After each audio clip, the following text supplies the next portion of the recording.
지난 한 주간도 피난처 되신 주님으로 인해서 주님의 날개 그늘 안에 피함으로 우리에게 참 평안과 안식을 주심을 감사합니다. 세상 나라들이 떠들고 온 나라들이 모여서 진동하고 온 세상을 다 점령할 것처럼 말하지만 우리 주님이 한번 역사의 주관자 되신 주님이 말씀하시고 역사하시면, 주님 우리를 평정하시고 심판하시면 우리는 주님 앞에 아무 말도 할 수 없는 연약한 존재입니다. 주님, 우리는 주님을 피난처로 섬기는 세상에 아무리 어렵고 힘든 일이 있어도 주님 안에 참 안식과 평안을 누리는 믿음의 사람들이 지난 한 주간도 지켜주셨음을 감사합니다. 주님, 오늘도 주님의 말씀의 자리로 불러주시고 기도의 자리로 불러주셨으니 저에게 참 기쁨과 평안과 안식을 허락하여 주옵소서. 예수님의 이름으로 기도하옵나이다. 아멘. 사무엘상 30장 16절 말씀부터 31절 마지막 절까지 말씀이 되겠습니다.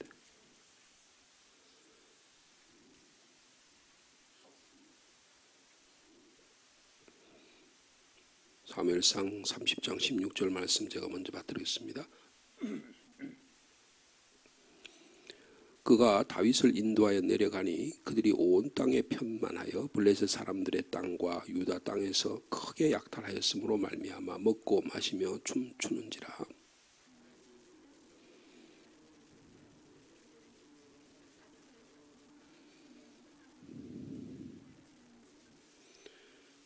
다윗이 아말렉 사람들이 빼앗아 갔던 모든 것을 도로 찾고 그의 두 아내를 구원하였고,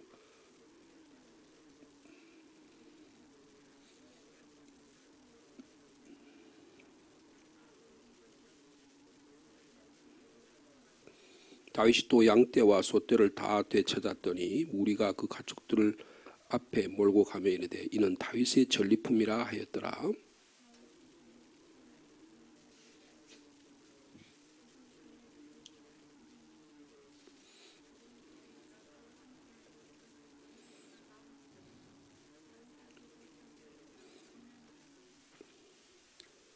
다윗과 함께 갔던 자들 가운데 악한 자와 불량배들이 다 이르되 그들이 우리와 함께 가지 아니하였은즉 우리가 도로 찾은 물건은 무엇이든지 그들에게 주지 말고 각자의 처자만 데리고 떠나가게 하라 하는지라.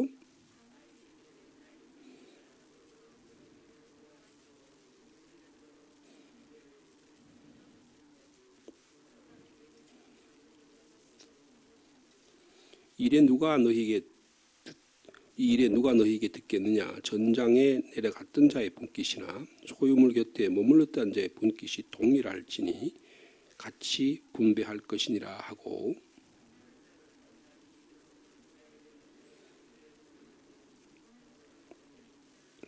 다윗이 시글락에 이르러 전리품을 그의 친구 유다 장로들에게 보내 이르되 보라 여호와의 원수에게서 탈취한 것을 너희에게 선사하노라 하고,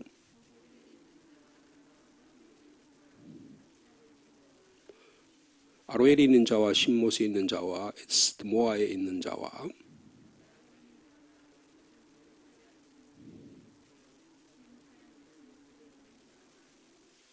홀마에 있는 자와 고라산에 있는 자와 아닥에 있는 자와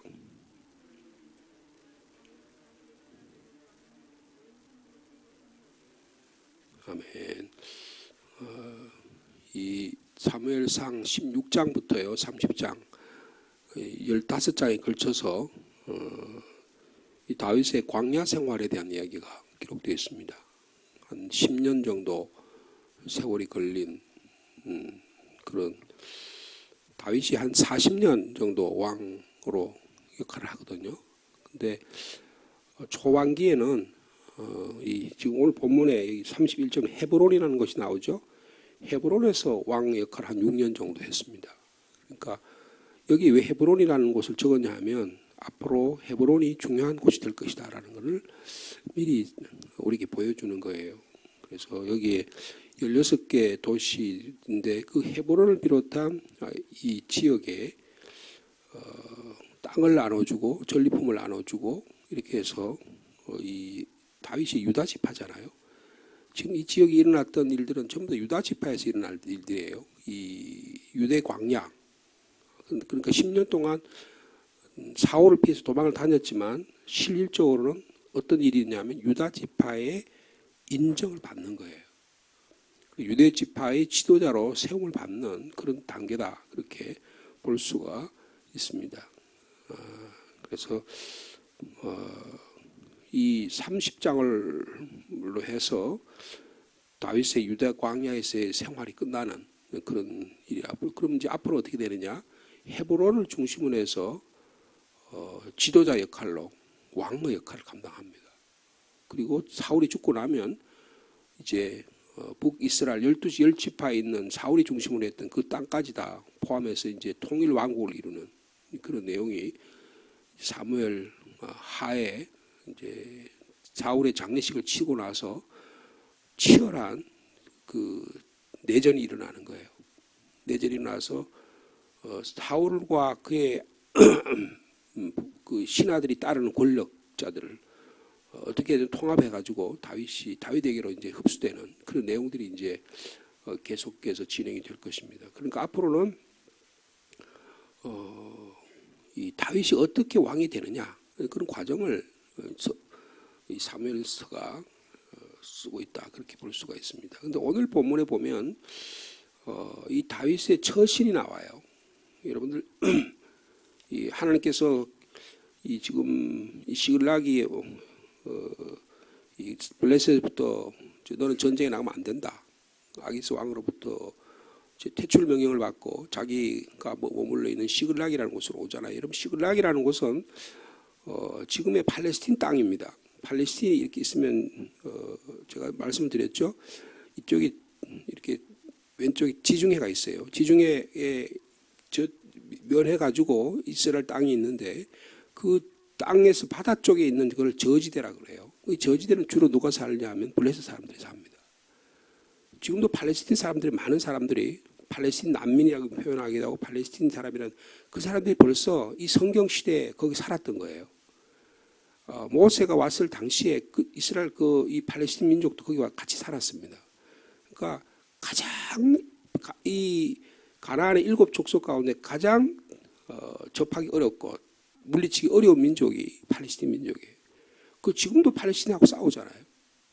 막 미사일 막 폭탄을 하고 막 가자 지구나 뭐 여러 지구에 막 그럼 막 나오죠. 그럼 전부 다 그게 특별히 팔레스틴의 극단적인 어떤 우파 세력들, 그 전쟁을 좋아하는 사람들이 있다고요. 무장 세력들이에요. 그 팔레스틴 무장 세력들. 그리고 지금 현재 이스라엘의 수상이 이 전쟁 좋아하는 사람입니다. 그러니까 미국의 군사의 도움을 받아가지고 전쟁을 좋아하는 사람이에요. 그래서 서로 미사일을 쏘고 막 비행기를 갖다 푸고 하루에도 몇십 명씩 죽어요. 전쟁이 좀 평화로웠는데 지금 또 아직까지도 끊임없이 분쟁이 일어나는 곳이 이스라엘입니다. 근데 그 적대적인 세력이 뭐냐면 이스라엘과 팔레스틴이에요. 지금도 그 일이 있는데 지금 여기도 보니까 이 팔레스틴 땅에 여러분 이 저지대에 5 도읍을 중심으로 하는 민족이 팔레스틴 민족이에요. 근데 그 당시에는 다윗이 있는 당시에는 아기스라는 사람이 지도자였던 것 같아요.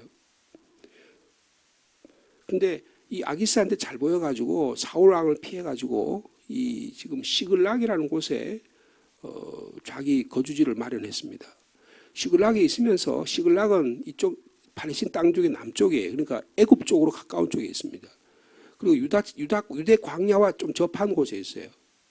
그럼 거기 있으면서 무슨 일을 했냐 하면 유다 지파를 도와줬어요. 그리고는 이 아말렉 족속들을 공격해가지고 그 아말렉 족속으로부터 얻은 여러 가지 전리품을 아기스한테 갖다 바치면서 아기스한테는 또 좋게 보인 거예요. 근데 오늘 본문에 보면 이 시글락이 왔는데 아말렉 족속이 자기가 계속 다윗이 공격하니까 이제 원한을 갚는 거예요. 원한을 갚아가지고 그 시글락을 불태워버렸습니다. 그리고 자기 가솔들, 그러니까 다윗의 2 아내와 그리고 600명의 가족들을 전부 다 사로잡아가지고 가는 거예요. 근데 어느 쪽으로 가냐? 이 아말렉 족속은 주로 사막 지역에 삽니다. 그러니까 이 남부 지역으로 네겝은 남쪽 지역으로 가는 거예요. 그러니까 지금으로 말하면 뭐라 그럴까요? 그 이스라엘과 애굽 사이에 그 있는 지역으로 데려가는 그런 내용이 어떻게 본문이었어요. 근데 이 어려운 가운데 이 다윗의 부하들이 다윗을 쳐 죽이려고 그러잖아요. 어저께 내용에 따르면. 그걸 어떻게 해요? 다윗이 하나님께 기도합니다. 그리고 기도했더니 하나님께서 큰 용기를 주셨다. 그래서 너가 따라가면 반드시 다시 찾을 것이다 라는 응답을 받아요. 근데 그 하나님께서 이 사용하는 방식이 뭐예요? 애굽의 폐잔병을 사용하셨다는 거잖아요.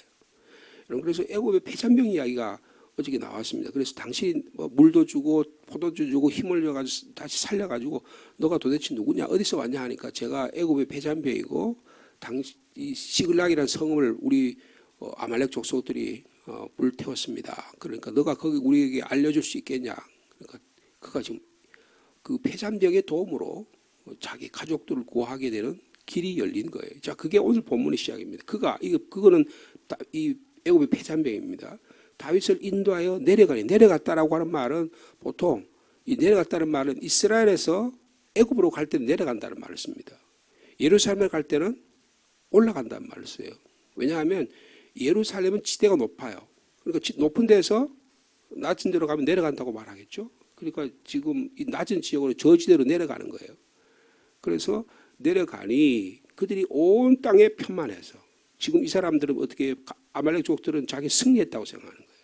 승리했다고 생각하니까 자기들이 그 지역에서 온 지역에 편만해서 블레셋 사람들의 땅과 온 유다에서 크게 약탈한 그걸 가지고 먹고 마시며 춤을 추면서 이제는 뭐 방비도 없이 그냥 그렇게 있는 거예요. 근데 어떻게 합니까? 다윗이 하나님의 약속의 말씀대로 그를 쫓아가라 반드시 잡고 도로 찾으리라고 하는 약속의 말씀을 믿고 새벽부터 이튿날까지 그들을 쳐서 공격을 합니다. 그러니까 거기 이제 전쟁의 결과가 나타나죠.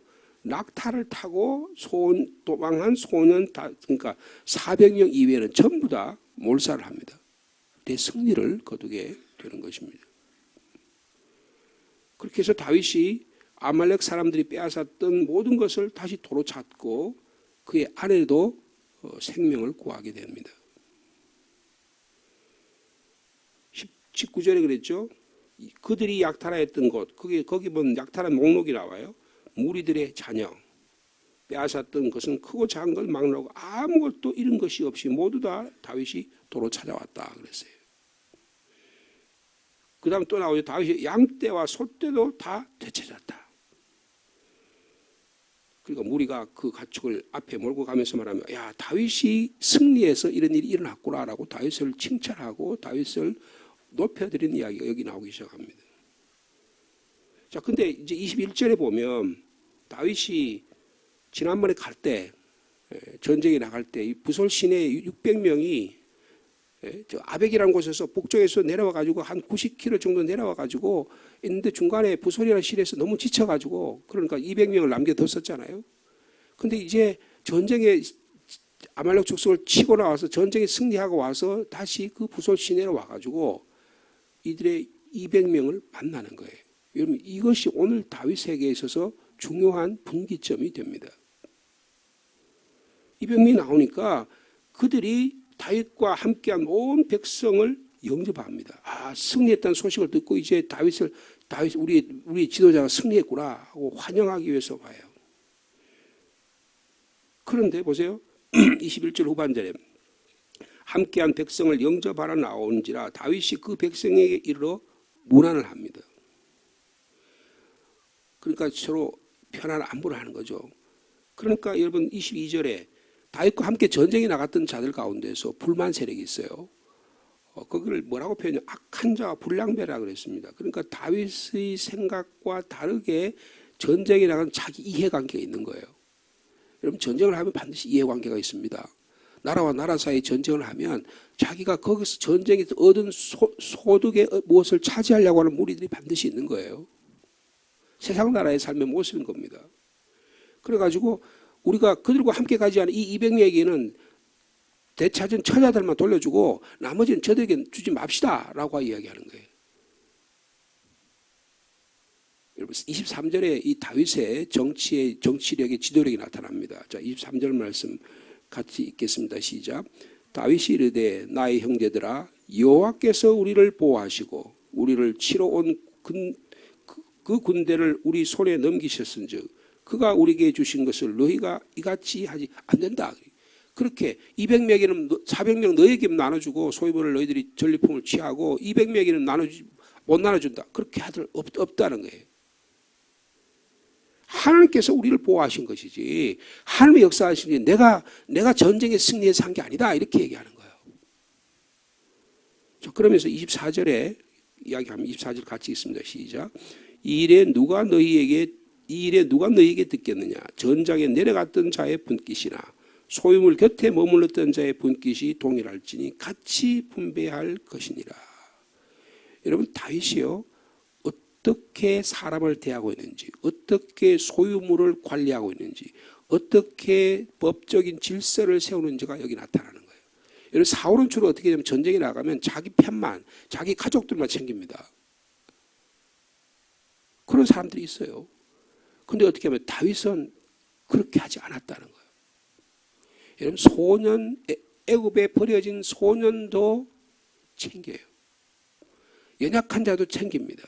아니 나에게 생각할 때 별 볼 일 없다고 생각하는 자도 같이 섬기는 거예요. 여러분 그리스도인의 삶은 이런 삶을 살아야 되는 것을 말씀하고 있습니다. 버려진 애굽의 병사를 챙기니까 하나님께서 그를 통해서 자기 민족을 자기 가족을 구하는 하나님의 역사로 내가 너를 통해서 너 가족 다 소유하게 다시 돌려주겠다. 그런데 뭐 갑자기 하늘에 뚝 떨어져 가서 돼요? 어느 국회의원이 말이에요. 무슨 코인을 했는데 자기는 땅에 하늘에 떨어져 가서 한 게 하나도 없대. 그거 거짓말이잖아요. 전부 다 그 세상 사람들이 그런 모습을 하고 가장 청렴한 사람 같은 그랬는데 여러분 가장 타락한 정치인이에요. 그거 지금 민주당에서 그걸 지금 사퇴 못 시키면 민주당이 망할 정도로 그 조국 사태보다 더 심한 사태가 일어나고 있는 거예요. 이 세상 나라들의 삶의 모습이 다 그런 겁니다. 그런데 이 버려진 병사 하나도 챙기는 거예요. 여러분 다윗의 섬세함과 다윗의 애민 정신을 볼 수 있는 거예요.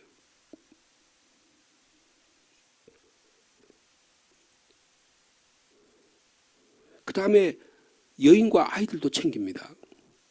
그 모든 살아있는 것들을 다 챙겨요.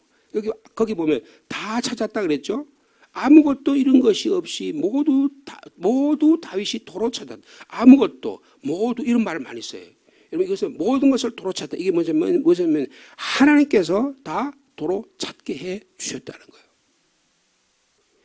여러분 우리의 삶에 이런 넉넉한 마음이 있어야 하는 것입니다.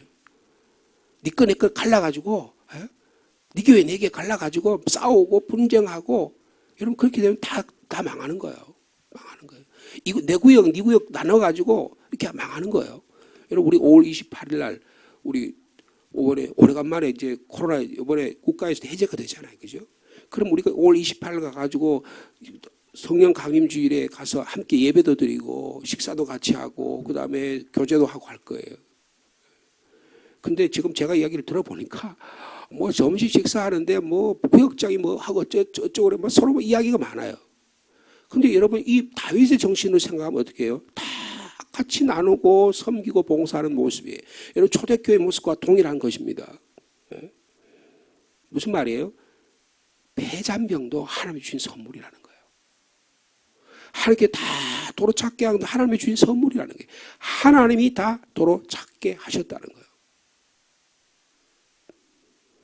버려진 애굽 노예로부터 남겨진 200명의 여기 오늘 본문에 나온 200명의 병사들도 400명 입장에 있으면 이거 니는 전쟁에 나가서 우리는 승리했는데 니는 여기 앉아가지고 가만 놀기만 했는데 니한테 뭘 주겠냐. 여러분 그게 공정할 것 같잖아요. 다윗의 공정은 그렇지 않습니다. 다 하나님께서 주신 선물이라는 거예요. 여러분 다윗 왕국의 공정의 원리가 여기서 적용되기 시작합니다. 여러분 이게 지도자의 모습이에요. 여러분 거기 그랬잖아요. 24절에 전장에 내려갔던 자의 분깃이나 소유물 곁에 머물렀던 자의 분깃이나 다 동일하다.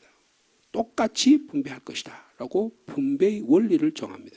그랬더니 25절 말씀이 그날부터 다윗이 이것으로 이스라엘 율례와 규례를 지도자로서의 면모를 보여 오늘까지 지금 다윗 왕이 지속되고 오늘까지 이 일이 지속되고 있다는 거예요. 이것은 신앙적으로 대단히 중요한 우리의 신앙의 교훈을 주시는 말씀입니다. 다윗 왕조는 하나님의 선물로 세워진 왕조라는 거예요. 여러분 우리의 삶은 전적인 하나님의 선물에 의해서 오늘까지 이어지는 것입니다. 우리의 생명, 하나님이 호흡 주지 않으면 하나님 우리에게 한 1분이라도 우리에게 숨쉬지 못하게 만들면 꼼짝달싹 못하는 거예요. 하나님 주신 모든 게 전부 다 하나님 주신 거저 주신 하나님의 선물입니다. 근데 마치 내가 얻어가지고 내가 해가지고 내가 한 것처럼 그렇게 하다 보니까 어떻게 해요? 갈라지고 찢어지고 나누어지고 그냥 서로 많이 뺏으려고 그러고 서로 안 주려고 그러고 그러다 보니까 어려움이 생기는 거잖아요.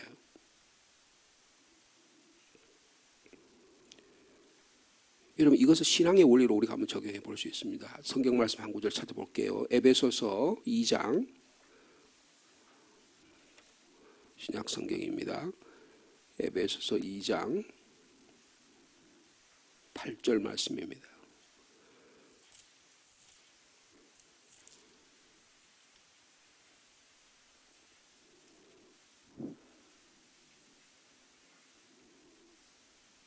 이 장 8절과 8절 말씀 한번 보시겠습니다. 제가 가진 성경으로는 310면입니다. 우리가 같이 읽을까요? 시작. 너희는 그 은혜에 의하여 믿음으로 말미암아 구원을 받았으니 이것은 너희에게서 난 것이 아니요 하나님의 선물이라. 9절. 행위에서 난 것이 아니니 이는 누구든지 자랑하지 못하게 함이니라. 아멘. 여러분 우리가 구원을 얻은 것은 하나님의 은혜라는 거예요.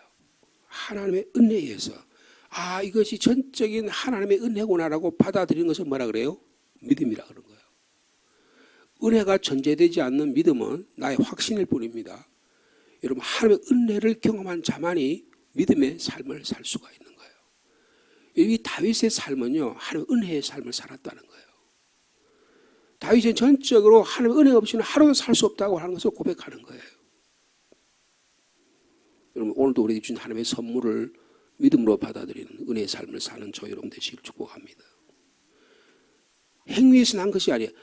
이 400명 네가 전쟁에 승리한 게 아니야. 하나님 주신 선물이야. 다윗이 그렇게 말하는 거예요. 200명 이들도 우리의 백성이야. 저 애굽 우리가 저 사람들이 적군들이 자기가 버린 저 사람들도 하나님이 사용하시는 하나님의 역사에 하나님의 땅에 들어간 사람이에요. 한국 사람은 구원받는 게 아니야. 이 땅에 사는 모든 사람이 하나님의 구원의 대상이에요. 여러분 선교의 지경이 넓혀져야 된다 그 말이에요. 행위에 난 것이 아니에요. 전적인 하나님의 선물로 하나님의 구원의 역사를 칭찬하기 위해서 이런 일이 일어났다고 말씀하고 있는 것입니다. 여러분 오늘도 우리에게 주신 모든 삶을 하나님의 선물로 받아들이는 믿음의 사람 되기를 축복합니다. 자, 그 다음에 26절부터 보면 그 전리품을 나누어 주는 이야기예요. 그의 친구 유다 장로들을 보내가지고 탈취한 것을 여러분에게 선물로 드립니다 라고 하면서 이 16개에 있었던 도읍에 여러 공을 들여가지고 헤브론을 중심으로 모든 곳에다가 자기 전리품을 나누어 줍니다. 여러분 선물 받으면 어때요? 기분 좋잖아요. 여러분 선물을 주면 사람의 마음을 사는 겁니다. 물질은 사람의 마음을 사는 거예요. 아이고 목사님 저랑 식사 한번 하십시오. 그럼 식사만 하는 걸까요? 마음도 빼앗기는 거예요. 예? 같이 물질을 나누고 커피를 차를 한 잔 나누고 시간을 같이 나눈다는 것은 그 사람에게 내 마음을 주는 겁니다. 굉장히 중요한 거예요. 어떤 사람은 식사도 안 하고 교제도 안 하고 교회만 달랑 왔다 가요. 여러분 그럼 전혀 교제가 일어나지 않습니다. 나의 신앙이 삶의 하나님의 선물이라고 하는 것을 받아들이지 않는 거예요. 내 삶만 딱 정해놓는 거예요. 거기서 절대로 포기하지 못하는 거예요. 근데 굉장히 똑똑한 척이에요. 여러분 그게 가장 어리석은 자입니다. 여러분 신앙은 넉넉히 해야 되는 거예요. 여러분 마음이 넓어져야 되는 거예요. 지경을 넓히는 겁니다. 하나님의 사랑이 점점점 넓어지고 깊어지고 높아지고 많아져야 되는 거예요. 여러분 다윗의 삶이 그런 거예요. 자, 그래가지고 여기 뭐 성읍들 이야기 쭉 나오죠. 그래가지고 마지막 31절에 보면 헤브론에 있는 자에게와 다윗과 그의 사람들이 왕래하는 모든 곳에 이 전리품을 선물로 보냈다. 그렇게 말씀하고. 자, 이 일로 인해서 이제 다윗의 광야의 생활이 끝납니다.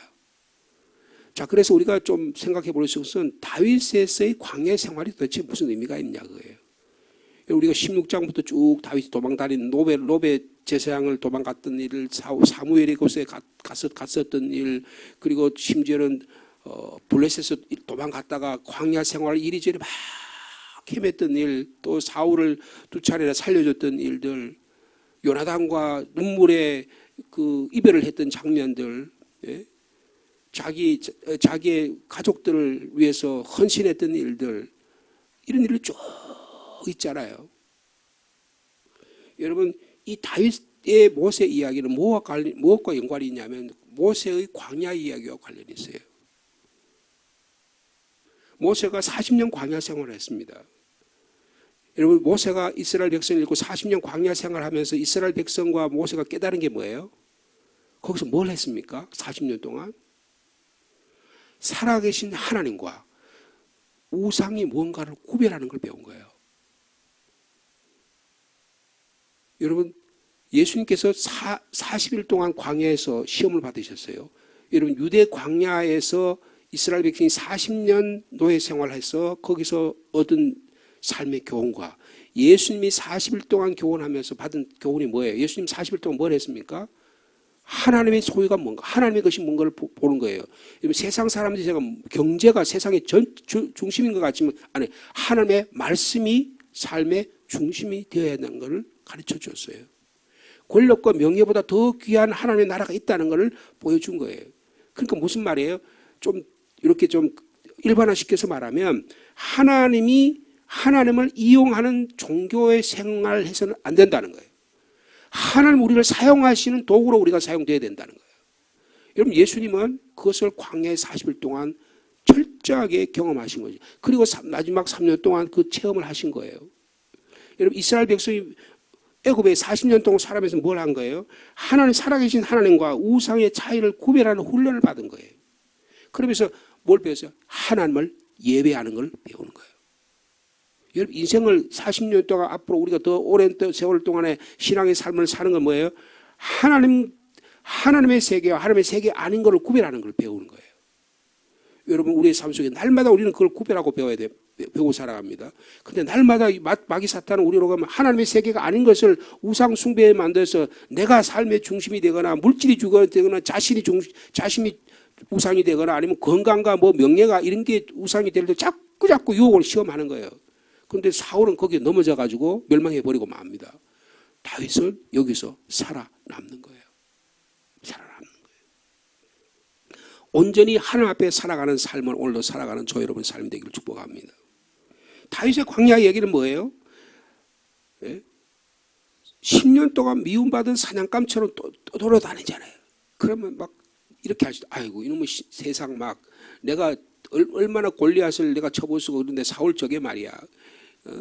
나를 이렇게 핍박하고 그래? 그러면 내가 엔게디 광야에서 아둘람 동굴에서 내가 저거 차라리 죽였으면 좋았을 걸. 이런 마음이 왜 안 들겠어요, 그죠? 살다 보면 신앙생활 하다 보면 배반을 때리고 뭐 별별 일들이 많이 일어나잖아요. 그럼 막 분노가 일어날 수 있잖아요. 그런데 여러분, 다윗은요 그렇게 하지 않았다는 거예요. 그것을 하나님의 그 미움받은 사냥감처럼 쫓겨다니면서도 하나님의 섬기는 법을 배웠다는 거예요. 여러분, 신앙생활은 광야생활은 하나님 예배하는 법을 배우는 것입니다. 왜요? 영원한 천국에서 하나님과 영원히 누리는 삶을 살기 위한 것이에요. 여러분, 우리가 광야생활에서 하나님을 훈련하는 법, 예배하는 법을 제대로 못 배우면 천국에 가서 하나님 예배하지 못하는 겁니다. 이 땅에서 매일매일의 삶 속에서 주일날뿐만 아니고 주일날 하나님 은혜 받아서 세상에 나가서 엿새 동안 열심히 하나님 훈련하는 배웠고 세상에서 살아가는 법을 배워서 또 그것을 훈련하고 훈련하면 영원한 하나님 나라에서 천국의 삶을 누리며 살아가게 된다는 거예요. 또 뭘 배웁니까? 예배하는 법과 기도하는 법을 배우는 거예요. 여러분, 광야 생활은 기도하는 것입니다. 여러분, 너무 힘들고 어려우면 주님 앞에 나와 기도하잖아요. 내 개인적인 문제라든가 여러 가지 삶의 문제라든가 어려운 문제 있으면 주님 앞에 나와 기도하는 것입니다. 여러분, 광야 생활에 다윗의 광야 생활을 보면 전적인 하나님께 의지하는 생활이에요. 여러분 이 광야 생활에 저희들이 다윗이 끝나는 모습을 보면서 하나님의 선물이 뭐냐, 어떻게 하나님의 것을 서로 나누는 초대교회의 모습과 이 예루살렘 초대교회의 모습과 너무나 닮았어요. 여러분 광야 생활에서 다윗의 삶의 모습을 예배하는 모습과 기도하는 모습이 교회의 모습이라는 것을 보여주고 있는 것입니다.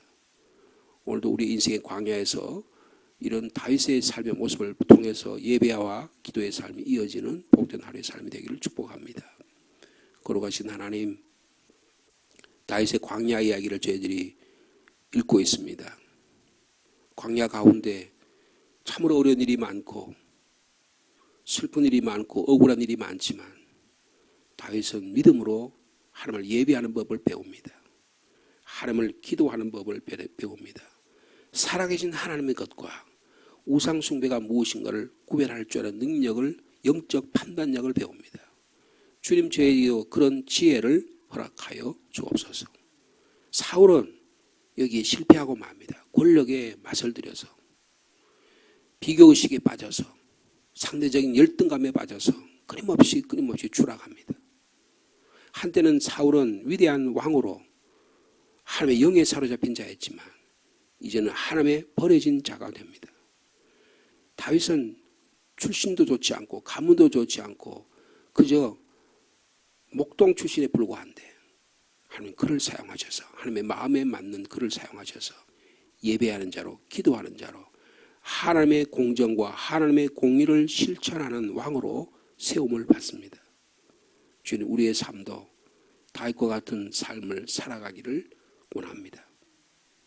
너희는 그 은혜에 의하여 믿음으로 말미암아 구원을 받았으니 하나님의 선물이라. 행위에서 난 것이 아니니 이는 누구든지 자랑하지 못하게 함이라고 말씀하신 사도 바울의 말씀을 기억합니다. 주님, 제게 은혜로 구원의 놀라운 은혜를 선물로 주시니 감사합니다. 믿음의 눈으로 받아들이게 하시니 감사합니다. 우리의 행위로 우리가 뭘 잘해서 구원받은 게 아니라 전적인 하나님의 은혜의 선물임을 믿고 감사드립니다. 다윗은 일찍이 이 믿음을 깨닫고 연약한 자들, 내가 볼 때 나에게 유리하든 불리하든 관계없이 하나님의 공의와 하나님의 사랑을 나누어 줍니다. 주님, 우리의 삶도 교회의 삶도 그런 삶을 살아가게 하여 주옵소서. 우리 시민교회에 예수 믿고 구원받은 자 가운데 하나도 불필요한 자 하나도 없습니다. 다 하나님의 귀한 주의 생명들입니다. 이 생명을 많이 누리는, 함께 누리는 우리 교회 되도록 주께서 축복하여 주시옵소서. 아말렉의 공격과 승리를 통해서 사울은 이 블레셋으로 인해서 몰락의 원인이 되지만 아말렉의 공격으로 인해서 오히려 다윗은 승리하게 되고 그의 왕권을 든든히 세워가는 하나님의 선물로 받아들여지게 됩니다. 똑같은 사건이 우리에게 어떻게 받아들이는지 믿음의 눈으로 바라보는 저희들을 되게 축복하여 주시옵소서. 주님, 어린이 주일을 지나서 이제 내일은 부모님 주일로, 교사의 주일로 섬기려고 합니다. 주님, 저에게 부모님을 주셔서 감사합니다. 교사를 세워주셔서 감사합니다. 우리의 부모님, 이웃에 있는 연약한 분들 바라보면서 잘 섬겨나가는 저희들 되게 하여 주옵소서. 세상에 교사들도 있고 또 교회의 영적인 교사들도 있습니다.